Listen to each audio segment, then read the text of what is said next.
Welcome back to Psych Odyssey, and thank you so much for being here. In this video, you'll get to know a few signs that can help you in recognizing incomplete and complicated grief, so keep watching till the end.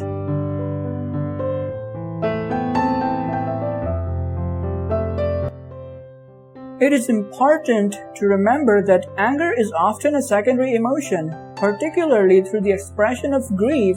Anger is often covering for a more vulnerable or difficult emotion that we don't want to deal with.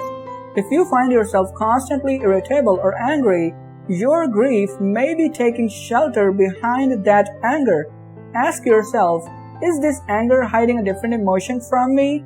Is it blocking me from fully feeling and grappling with this sorrow or fear, etc. that this loss has brought up for me?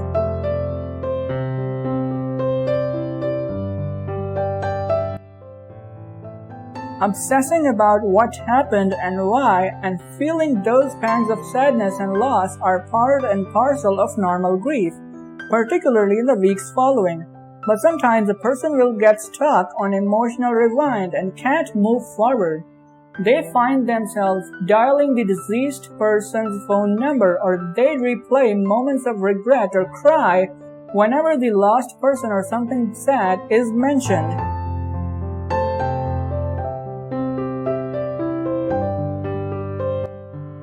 After a loss, fear is commonly heightened.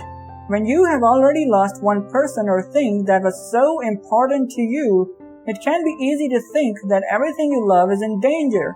But staying in this state of fear means that you have not dealt with the particular and specific circumstances of the loss you've gone through.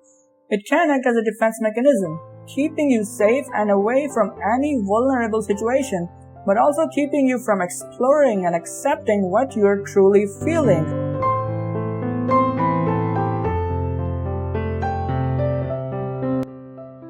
With any significant loss, consciously or not, we make a decision about how we need to be to avoid dealing with such pain and trauma again.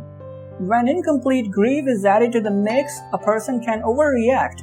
One person may become more dependent on a partner, while someone else may swing away to the opposite side and pull away from others, avoiding any sense of closeness in order to avoid potential loss and pain.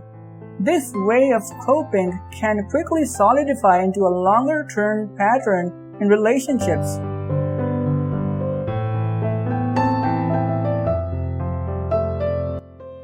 Some of these behaviors, such as drinking to excess, substance use, engaging in risky social or sexual behaviors without thinking of safety, is another way in which people avoid rather than deal with their grief.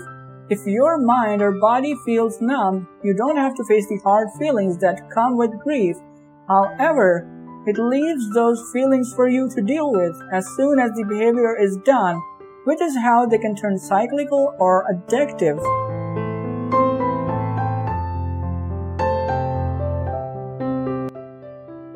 Here, the shutting down of grief is like throwing a heavy blanket over our emotional selves. The result is an emotional numbness, low-grade but persistent depression, a why bother attitude, a lack of energy, drive, and motivation.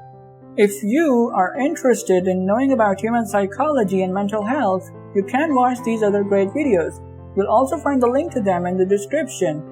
If you've benefited from this video, then please give it a thumbs up and share it with those whom you think can benefit from it. Until the next time, goodbye.